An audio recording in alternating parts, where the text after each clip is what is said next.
It's 6 p.m. on Wednesday here in Korea. Thanks for tuning in. I'm Hwang Ji-hye. And these are the top stories we're following at this hour. The International Monetary Fund cuts Korea's growth outlook for this year to 2.7%, down 0.4 percentage points from its previous forecast. And to wiggle out of uncertainties abroad, like a slowing Chinese economy, President Park Geunhye emphasizes the need for new growth engines that will turn threats into opportunities. And Samsung's third quarter earnings beat market expectations, rising nearly 80% from a year earlier to roughly $6.3 billion. We start with the International Monetary Fund's latest downgrade of Korea's growth forecast for this year. It's now lower than the Korean government's projection. The IMF also says this year's global economic growth will slip to the lowest level since the height of the global financial crisis. Kwon Soa reports. It's the third cut in the space of a year. The IMF has lowered Korea's growth outlook for 2015 to 2.7%, down 0.4 percentage points from a forecast in May and July. The forecast for next year was also cut by 0.3 percentage points. Experts blame tumbling exports and sluggish domestic spending for the downward revision. Uncertainties in China, coupled with sliding commodity prices, are sending shockwaves around the world, as the IMF cited these reasons for slashing its global economic growth too. It cut that forecast by 0.2 percentage points for this year and the next, warning it'll slip to the lowest level since the 2009 recession. The IMF's chief economist says China's economy is going through a transformation. He added China is focusing more on domestic consumption and manufacturing than on exports and investment, which will help growth in the long term. But in the near term, there are implications for China's growth and for its trading relationships with foreign countries. Korea, shipping around a quarter of its exports to China, is one of those. Concerns in Korea are especially big, as compared to other emerging countries and the entire world. There are not that many reliant on exports, as much as Korea. Experts say, considering bleak domestic economic indicators from September and October and the IMF's downward revision, it'll be difficult to reach the government's 3.1% and the Bank of Korea's 2.8% projections, meaning there is a chance of yet another downward revision later this year. Kwon Soa, Arirang News. President Park Geunhye met with members of her Economic Affairs Advisory Committee on Wednesday. She stressed that maintaining confidence is key for Korea to take another leap forward. Hwang Sung-hee reports. President Park said that with the confidence it showed during its economic development, Korea can turn the current crisis into an opportunity. Speaking to her economic advisors on Wednesday, the president recalled the Semaul movement, an initiative that led the modernization of Korea's rural economy in the 1970s, noting that it has since become a policy that contributes to international prosperity. The OECD and the UNDP recently decided to benchmark the Korean initiative for developing nations. President Park also noted China's efforts for building a consumption-driven economy. This greatly affects Korea, as China accounts for a quarter of its exports.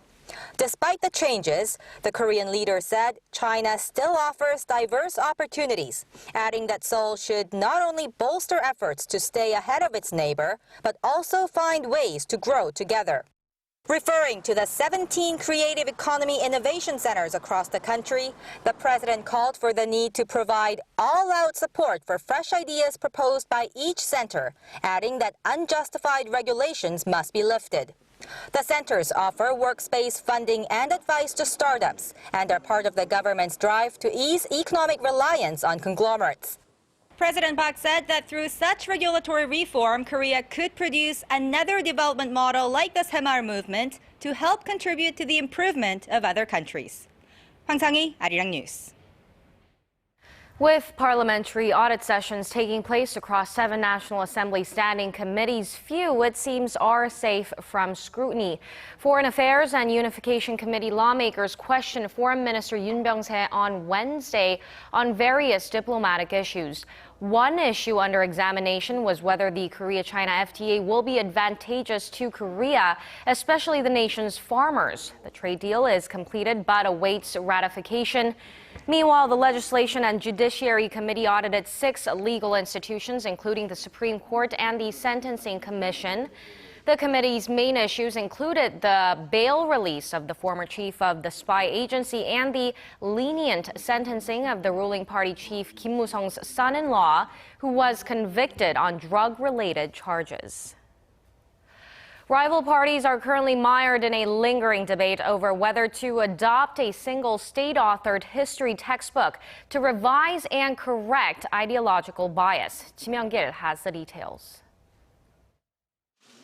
With the ruling Saenuri Party backing the idea, debate continues with civic groups, academia, and the main opposition party opposed to government being in charge of publishing history textbooks.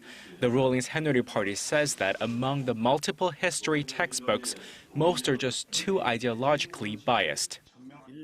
The current textbooks are brainwashing students with leftist ideology and negative views of our history.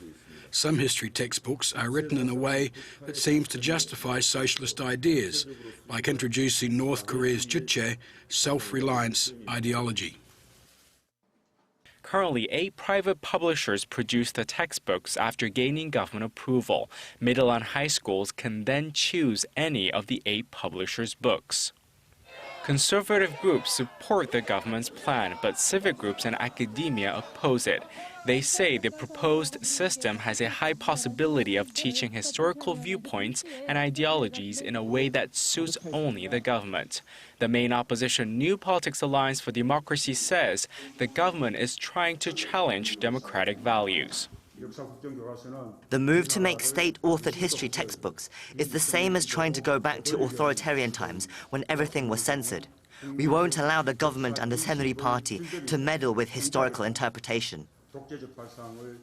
The MPAD says the unified view given by a standardized textbook can censor people's perception of history and their way of thinking. However, Education Minister Hwang Woo-yeol reiterated his position given during last month's parliamentary inspection that history textbooks should be neutral, signaling the government's push for a single state-authored textbook. Kim Young-gil, Arirang News.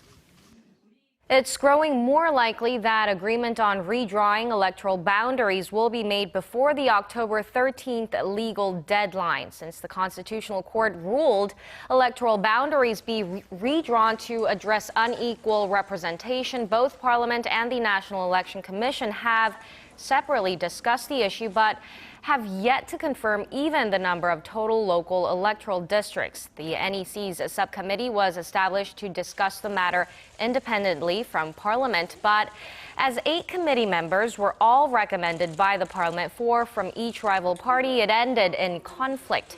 The committee failed to confirm the number of local constituencies by last Friday. On Tuesday, that again failed to agree. The committee will meet again on Thursday. The inauguration of Korea's 39th Joint Chief of Staff Chairman Lee Soon-jin was held at the Defense Ministry on Wednesday. The first Army Academy graduate to hold the post, Army General Lee, succeeds former Joint Chief of Staff Chairman Choi Yoon-hee. In his inauguration speech, Lee heavily emphasized that Seoul will physically make Pyongyang regret future provocations. He added that Korea's military will adapt to changing security and military strategies while enhancing the Korea-U.S. alliance. South Korea's Unification Ministry says the water shortage situation at the inter-Korean Kaesong industrial complex is not severe enough to stifle normal operations. Spokesperson Chung Jun-hee on Wednesday rebuked assertions by a South Korean lawmaker claiming that serious drought in North Korea could lead to a shutdown of the industrial complex. The lawmaker had raised environmental concerns in securing water from a river at Kaesong. Chung countered that recent rainfall has helped ease the drought conditions, while adding that the ministry will have to consider whether bringing water from a river would lead to environmental damages. The Kaesong Industrial Park is the last remaining symbol of inter-Korean cooperation. Samsung Electronics releases better than expected earnings for the third quarter, posting nearly 80% growth from the same period last year. The stronger performance was mainly driven by the improved chips and display sectors. Our Shin Se-min has this report. Korea's top tech giant Samsung Electronics came out with improved third quarter operating profits, satisfying deflated market expectations. According to its preliminary earnings forecast Wednesday, Samsung posted an operating income of $6.2 billion, up nearly 80% compared to the same period last year. It's also an on-quarter increase of 5.8%. Sales also rose by more than 5%, reaching $43 billion from 3 months earlier. The chips and display businesses led the growth. Solid gain in the nanometer technology has helped drive up the business, along with an increased revenue from the displays to Chinese smartphone makers, boosting the company's bottom line. The chip business is likely to have earned at least $3 billion in operating income in the third quarter from $2.9 in the second quarter.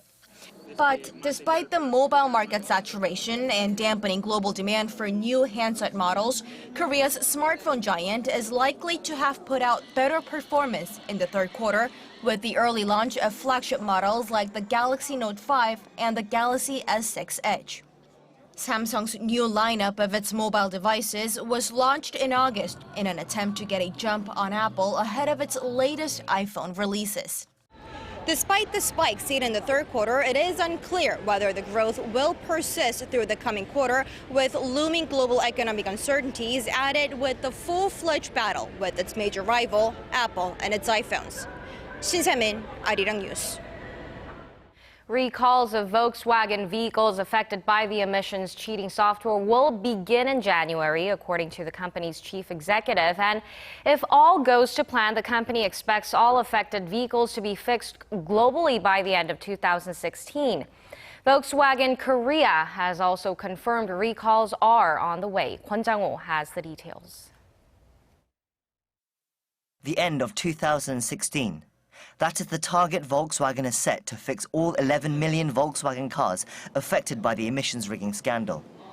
In an interview with a German newspaper, CEO Matthias Müller has said recalls should begin in January. But in the meantime, massive savings are needed to cover the costs involved, and the consequences won't be painless.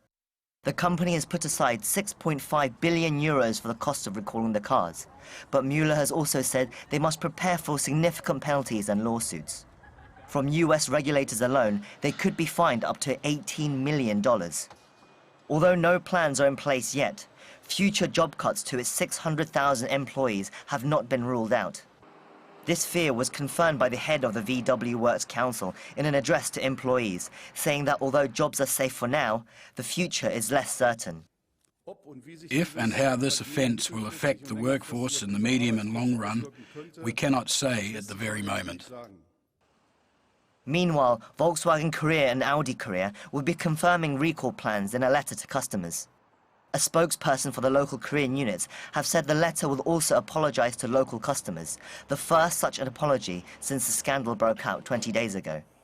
For Korean Volkswagen owners, the apology comes too late and the damage is already done. To South Korean Volkswagen drivers, this is a great betrayal. The Korean government started its own investigation into suspected models last week.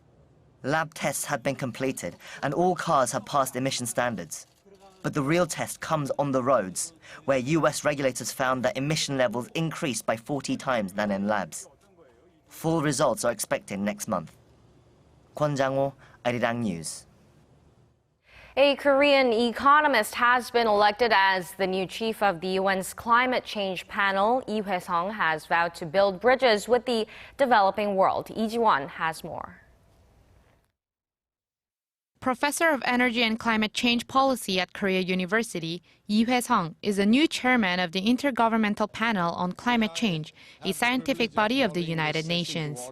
He defeated 5 other nominees in a one-country, one-vote election on Tuesday in Croatia to replace Rajendra Pachauri, who resigned earlier this year from a sexual harassment scandal.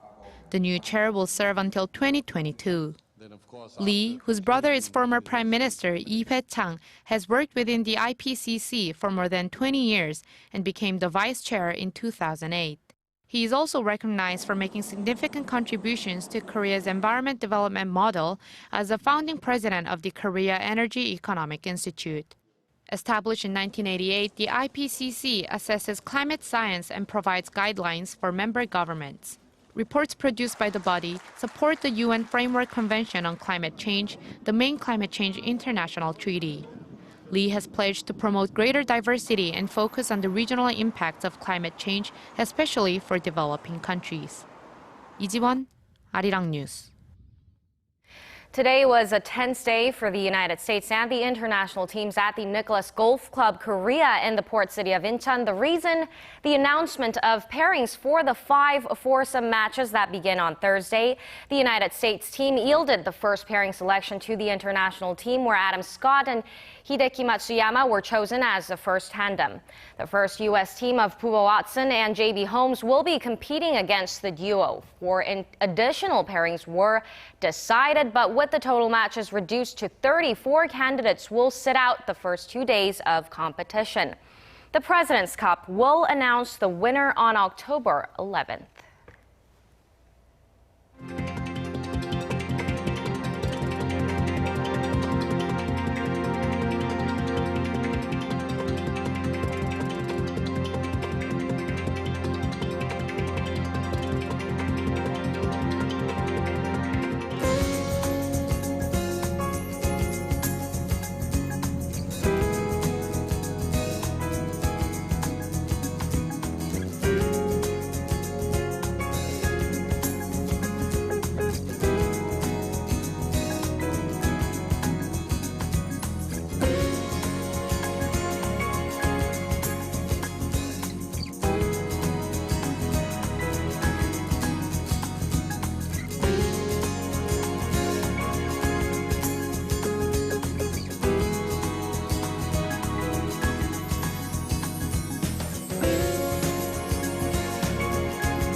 And that brings us to the end of our newscast. More updates coming up at 10 p.m. Korea time, so stay tuned and goodbye for now.